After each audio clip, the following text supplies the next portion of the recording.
इंसान अक्सर ये मानता है कि जीवन में जो भी उथल-पुथल है या जो भी परेशानियां हैं वो सब बाहर की दुनिया से आ रही हैं। हाँ बिल्कुल। लोग सोचते हैं कि अगर परिस्थितियां सोचे हुए तरीके से नहीं चल रही हैं तो प्रॉब्लम बाहर है। सही कहा। मतलब हर कोई यही सोचता है कि अगर बाहरी दुनिया ठीक हो जाए तो अंदर सब अपने आप शांत हो जाएगा। लेकिन आज की इस गहन चर्चा में हम इस धारणा को पूरी तरह से पलट कर देखने वाले हैं। और ये बहुत जरूरी भी है क्योंकि ये दृष्टिकोण वास्तव में सोचने का नजरिया ही बदल देता है ना? बिल्कुल। और दिलचस्प बात यह है कि ये कोई आधुनिक मनोविज्ञान का नया सिद्धांत नहीं है। ये सदियों पुरानी एक बेहद गहरी और वैज्ञानिक समझ है जो इंसान की चेतना के काम करने के तरीके को खोलकर रख देती है। हाँ, और आज के इस विस्तृत विश्लेषण में हम इसी प्राचीन विज्ञान की परतों को बहुत गहराई से समझने वाले हैं। तो इस चर्चा का आधार कुछ बेहद खास स्रोत हैं। जी। ये स्रोत तत्वार्थ सूत्र महोत्सव से लिए गए हैं, जिसका विषय था आचार्य उमा स्वामी की विरासत। इसके विस्तृत नोट्स हमारे पास हैं, जो कि बहुत ही कमाल के हैं। बिल्कुल। और इस महोत्सव का आयोजन इंदौर के अमर ग्रंथालय श्री दिगंबर जैन उदासीन आश्रम ट्रस्ट द्वारा किया गया था। सबसे खास बात यह है कि इस पूरे महोत्सव को आचार्य श्री विद्यासागर जी महाराज और आचार्य श्री समय सागर जी महाराज का पावन आशीर्वाद प्राप्त है। ये बहुत बड़ी बात है। हाँ, इसके साथ ही इस चर्चा को और पुख्ता बनाने के लिए हमने निशंकवाण यूट्यूब चैनल पर उपलब्ध आदरणीय अनिल भैया जी यानी ब्रह्मचारी अनिल कुमार जैन जी के प्रवचनों के ट्रांसक्रिप्ट को भी शामिल किया है। मतलब ये स्रोत सामग्री अपने आप में ज्ञान का एक महासागर है। इसका मूल उद्देश्य ही यही है कि आचार्य उमास्वामी जी के लोक कल्याणकारी संदेश को, उनके दर्शन को डिकोड किया जाए। सही बात है। और आज का हमारा लक्ष्य भी यही है। मतलब हम आत्मा के भावों के इस जटिल दर्शन को इस तरह समझेंगे कि स्पष्ट हो सके कि कैसे इंसान की मानसिक अवस्थाएं उसके हर छोटे बड़े कर्म को तय करती हैं, और वो भी बिना भारी भरकम शब्दों के बोझ तले दबे हुए, है ना? बिल्कुल, एकदम आसान भाषा में। तो चलिए बिना किसी देरी के इसे थोड़ा खोलकर समझते हैं। इन स्रोतों को पढ़ते हुए मुझे जो बात सबसे ज्यादा प्रभावित कर गई वो ये है कि ये प्राचीन ज्ञान आज के जीवन की उलझनों को सुलझाने का एक शॉर्टकट बन सकता है। हाँ, एक मास्टर की तरह काम करता है ये। एकदम। तो सबसे पहले बात करते हैं भाव की। मतलब इंसान के मन में जो भी विचार जन्म लेते हैं उनके पीछे का विज्ञान क्या है। स्रोत में बताया गया है कि मूल रूप से भाव 5 प्रकार के होते हैं, और अगर गहराई में जाएं तो इनके 53 अलग अलग भेद हैं। और इन 53 भेदों के भीतर ना इंसान के पूरे अस्तित्व का नक्शा छिपा है।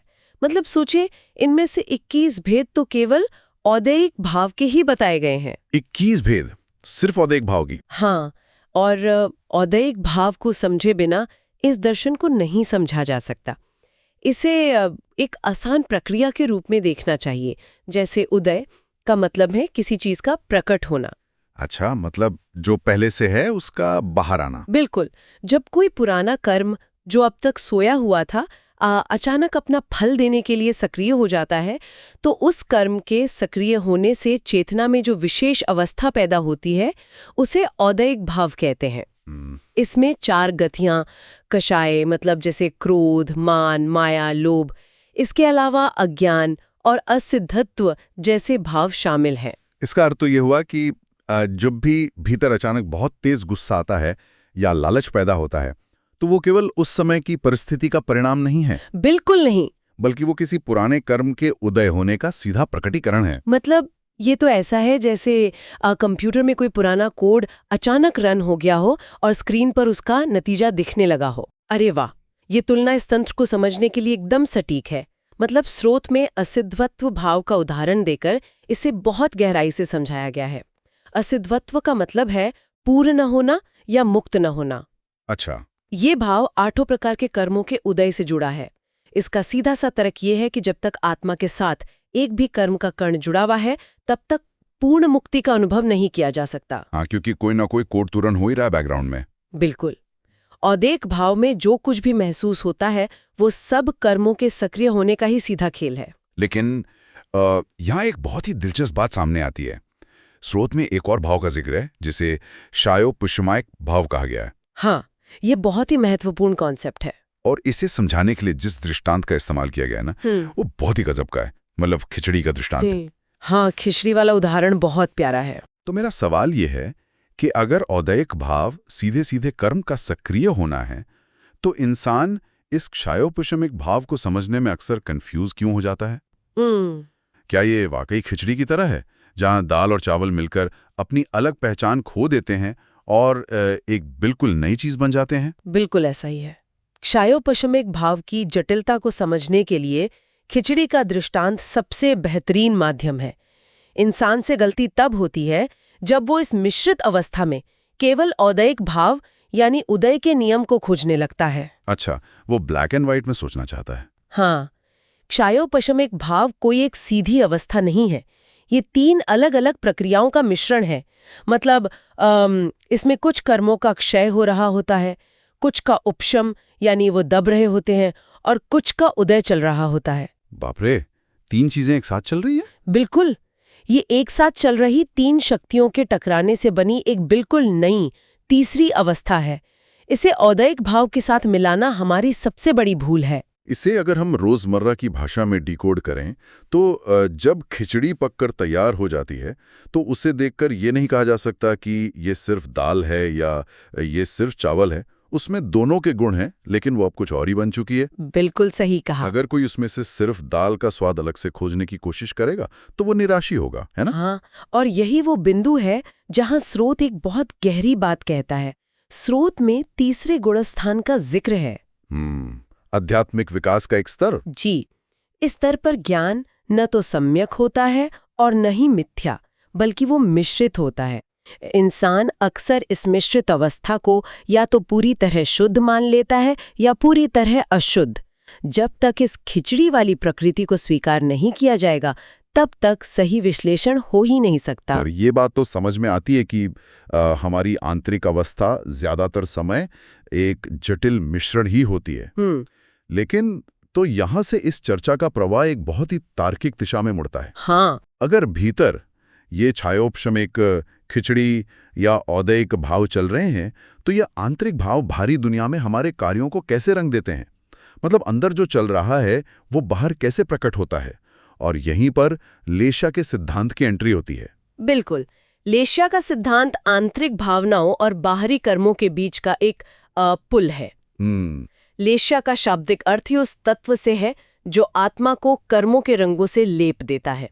मतलब स्रोत के अनुसार ये कषाय यानी इंसान की वासना है या क्रोध, और योग यानी मन, वचन और शरीर की गतिविधियों के आपस में मिलने से पैदा होती है। अच्छा, मतलब दोनों का कॉम्बिनेशन है। हाँ, और लेश्याएं 2 तरह की बताई गई हैं, द्रव्य लेश्या और भाव लेश्या।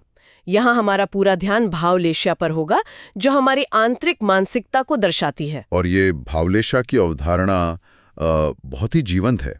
स्रोत में 6 भावलेशाओं का वर्णन किया गया है। जी। कृष्ण, नील, कापोत, पीत, पद्म और शुक्ल। इसे समझाने के लिए वो फल खाने वाले व्यक्ति का उदाहरण दिया गया है। वो बहुत ही मशहूर दृष्टांत है। हाँ, मतलब सोचिए, किसी को फल खाने हैं, एक बहुत ही फलों से लदा हुआ पेड़ है। अब जो इंसान कृष्ण लेशिया में है, मतलब सबसे नकारात्मक मानसिकता में, वो फल खाने के लिए पूरा पेड़ ही जड़ से उखाड़ देगा। बिल्कुल, उसे इस बात से कोई फर्क नहीं पड़ता कि वो कितना बड़ा नुकसान कर रहा है। हाँ, जबकि शुक्ल लेशिया वाला, जो सबसे शुद्ध मानसिकता में है, वो पेड़ को नुकसान पहुंचाना तो दूर, केवल वही फल खाएगा जो खुद पककर नीचे गिर गया हो। लक्ष्य सबका एक था, फल खाना, लेकिन भीतर के रंग ने बाहरी काम को पूरी तरह बदल दिया। और मजे की बात यह है कि इस सिद्धांत की गहराई केवल इन 6 रंगों तक सीमित नहीं है। स्रोत में बताया गया है कि इनके 18 उपभेद भी होते हैं। 18? हाँ, जैसे कृष्ण लेशिया भी हर समय एक जैसी नहीं होती, उसमें भी लेवल होते हैं। कृष्ण, कृष्णतर और कृष्णतम, मतलब सबसे भयंकर और गहरा अंधकार। बापा। स्रोत बताता है कि नरक जैसी जगहों पर केवल अशुभ लेशियाएं ही होती हैं, लेकिन जैसे जैसे चेतना का विकास होता है, 8वें से 13वें गुणस्थान तक केवल एक परम शुद्ध शुक्ल लेशिया ही बाकी रह जाती है। अच्छा, एक मिनट, यहां मुझे एक बहुत बड़ा विरोधाभास नजर आ रहा है। क्या? स्रोत में मूली, गाजर और गन्ने की खेती का उदाहरण दिया गया है। उसमें कहा गया है कि मूली या गाजर निकालने के लिए पूरे पौधे को जड़ से उखाड़ना पड़ता है। हाँ, बिल्कुल। तो इसे कृष्ण लेशिया के समकक्ष रखा जा सकता है। हाँ। अब मेरा तीखा सवाल ये है कि अगर पेड़ को जड़ से उखाड़ना कृष्ण लेशिया है और खेती करना आरंभ यानी हिंसा की श्रेणी में आता है, तो भगवान आदिनाथ ने खेती करने का उपदेश क्यों दिया था? मतलब ये तो उनके ही सिद्धांतों के खिलाफ लगता है ना? ये एक बहुत ही तार्किक सवाल है। इतिहास पढ़ते समय ऐसे विरोधाभास अक्सर सामने आते हैं, लेकिन स्रोत में आदरणीय अनिल भैया जी ने इसे बड़ी ही शांति से सुलझाया है। अच्छा, कैसे? उन्होंने बताया कि यहाँ हमें बड़ी तस्वीर देखनी होगी, मतलब बिगर पिक्चर। भगवान आदिनाथ ने वो उपदेश सर्वज्ञ भगवान के रूप में नहीं दिया था, बल्कि चौथे गुणस्थान में एक राजा के रूप में दिया था। ओहो, तो क्या एक राजा के रूप में उनके कर्तव्य उस दर्शन के नियमों से अलग थे? बिल्कुल, राजा का धर्म और व्यक्तिगत आत्मधर्म अलग अलग होते हैं। हम अक्सर समाज चलाने वाला धर्म और आत्मा को मुक्त करने वाले धर्म को मिला देते हैं, जो गलत है। ये तो बहुत बड़ा पॉइंट है। हाँ, एक राजा राजधर्म का पालन करते हुए युद्ध भी कर सकता है और खेती भी करवा सकता है। इसका मतलब ये कतई नहीं है कि खेती करना अचानक से कोई आध्यात्मिक रूप से शुद्ध कार्य हो गया। वो कार्य आरंभ ही रहेगा, लेकिन एक राजा के लिए प्रजा का पालन उस समय का आवश्यक राजधर्म है। मतलब किसी महापुरुष ने कोई कार्य समाज चलाने के लिए किया तो इंसान उसे अपनी सुविधा के अनुसार आध्यात्मिक रूप से सही नहीं ठहरा सकता? जो चीज चेतना के स्तर पर अशुद्ध है, वो अशुद्ध ही रहेगी। बिल्कुल। अधूरा अध्ययन हमेशा कंफ्यूजन पैदा करता है। तो ये बात साफ हो गई कि हमारी हर सांसारिक क्रिया में लेश्याओं का कोई ना कोई रंग मिला ही हुआ है। लेकिन यहाँ से एक बहुत बड़ा सवाल खड़ा होता है। वो क्या? अगर सब कुछ कर्मों और कषायों के रंगों में रंगा है, तो क्या इस आत्मा का अपना कोई मौलिक शुद्ध स्वरूप नहीं है? और यहीं पर पारिणामिक भाव की चर्चा शुरू होती है। पारिणामिक भाव का सिद्धांत इस पूरे दर्शन का सबसे सुंदर हिस्सा है। ये वो भाव हैं जो कर्मों से पूरी तरह निरपेक्ष होते हैं, इंडिपेंडेंट होते हैं। मतलब इन पर कर्मों का कोई असर नहीं पड़ता? बिल्कुल नहीं। जीव के 3 असाधारण पारिणामिक भाव बताए गए हैं: जीवत्व, भव्यत्व और अभव्यत्व। ये चेतना का वो हिस्सा है जो कभी किसी रंग में नहीं रंगा। स्रोत में इसे समझाने के लिए दूध वाले और सुनार का बहुत ही शानदार उदाहरण दिया गया है। हाँ, वो मावे वाला उदाहरण। हाँ, मतलब जैसे दूध वाला सिर्फ इस बात पे ध्यान देता है कि दूध से कितना मावा निकला, वो इस बात का हिसाब नहीं लगाता कि दूध को उबालने में कितना ईंधन जल गया या कितना धुआं उठा। बिल्कुल। और ऐसे ही सुनार, उसे आप कोई भी पुश्तैनी गहना दे दो, वो सिर्फ असली सोने की कीमत देगा, आपकी भावनाओं की नहीं। तो मेरी नज़र में ये शोर के बीच सही संगीत पहचानने जैसा है, सिग्नल इन द नॉइज। अरे वाह, क्या बात है! बहुत ही सटीक एनालॉजी दी है आपने। और स्रोत में इसे प्रमाणित करने के लिए दर्पण का स्वभाव बताया गया है। शीशे का? हाँ, दर्पण का मूल स्वभाव क्या है? केवल स्वच्छता, केवल प्रतिबिंबित करना। अब अगर उस दर्पण के सामने एक चटक लाल रंग का फूल रख दिया जाए तो दर्पण में लाल रंग दिखाई देगा। हाँ, बिल्कुल दिखेगा। लेकिन क्या उस लाल फूल की वजह से दर्पण का अपना स्वभाव लाल हो जाता है? नहीं, फूल हटाते वो फिर से वैसे ही स्वच्छ हो जाएगा। बस, तो वो जो लाल रंग दिख रहा था वो कर्मों का उदय है। पारिणामिक भाव दर्पण की वो दृष्टि है जो केवल अपनी शुद्धता को देखती है, कर्मों की मलिनता को नहीं। वो लाल रंग को अपना हिस्सा मानने से पूरी तरह इनकार कर देती है। क्या बात है! मतलब हमारे भीतर चाहे कितनी भी उथल पुथल क्यों ना हो, हमारे अस्तित्व का एक हिस्सा हमेशा अछूता और शुद्ध रहता है। बिल्कुल। लेकिन ज्ञान की इतनी बातें समझ लेने के बावजूद भी इंसान दुखों से मुक्त क्यों नहीं हो पाता? इस अंतिम भाग में इसी विडंबना को एक शानदार कहानी के जरिए समझाया गया है। वो नाव और युवाओं की कहानी। ये कहानी मानव मनोविज्ञान की सबसे बड़ी भूल का सीधा चित्रण है। हाँ, मतलब कहानी कुछ ऐसी है कि कुछ नशे में धुत युवा रात भर नदी में नाव चलाते हैं। वो पूरी ताकत से चप्पू चलाते हैं, पसीना बहाते हैं, लेकिन सुबह जब नशा उतरता है तो देखते हैं कि नाव तो वहीं की वहीं है। बिल्कुल, क्योंकि उन्होंने नाव को किनारे के खूंटे से खोला ही नहीं था। यही तो, चप्पू चलाते रहे लेकिन खूंटा नहीं खोला। और ये कहानी जीवन के विषय कषाय से सीधे जुड़ती है। इंसान जिंदगी भर धर्म, कर्म, व्रत और नियम की पतवार चलाता है, लेकिन धन, पद, रूप या जाति के अहंकार वाले खूंटे से अपनी नाव को खोलता ही नहीं है। सच में ये कहानी हम सब पर कितनी सटीक बैठती है। बिना खूंटा खोले की गई सारी मेहनत बस प्रोग्रेस का एक भ्रम है, इल्यूजन है। बिल्कुल, जब तक ये मुंह का खूंटा नहीं खुलेगा, परिणामिक भाव के उस शुद्ध दर्पण तक पहुंचने की यात्रा शुरू ही नहीं हो सकती। तो इस चर्चा को अगर समराइज किया जाए तो बात साफ है। भाव हमारी आंतरिक स्थितियां हैं, लेशिया हमारे कर्मों का रंग है, और अंततः परिणामिक भाव ही वो शुद्ध दर्पण है जिसे हमें पहचानना है। बिल्कुल सही कहा आपने, एकदम सटीक सार है ये।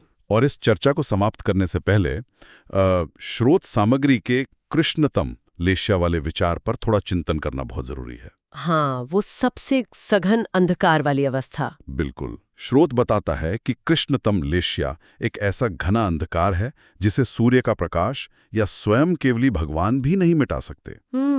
अब इस पे विचार करें, क्या आज की डिजिटल दुनिया में जहां हम अक्सर इंटरनेट पे बहस करते हैं या सड़क पर चलते हुए अत्यधिक क्रोधित होकर रोड रेज में आ जाते हैं, क्या हम अनजाने में उसी कृष्णतम अवस्था में नहीं पहुंच जाते? मतलब जहाँ कोई भी तर्क काम नहीं करता। हाँ, एक ऐसी अवस्था जहां कोई भी सही ज्ञान हम तक नहीं पहुंच सकता और हम अपने स्वयं के शुद्ध परिणामिक स्वभाव के प्रति पूरी तरह अंधे हो जाते हैं। ये बहुत ही गहरा और सोचने पर मजबूर करने वाला विचार है। तो सोचने वाली बात यही है कि अपने अहंकार और मोह के इस खूंटे को हम कैसे खोलेंगे, ये विचार करने वाली बात है। इसी गहरे विचार के साथ आज की इस विस्तृत चर्चा को हम यहीं विराम देते हैं।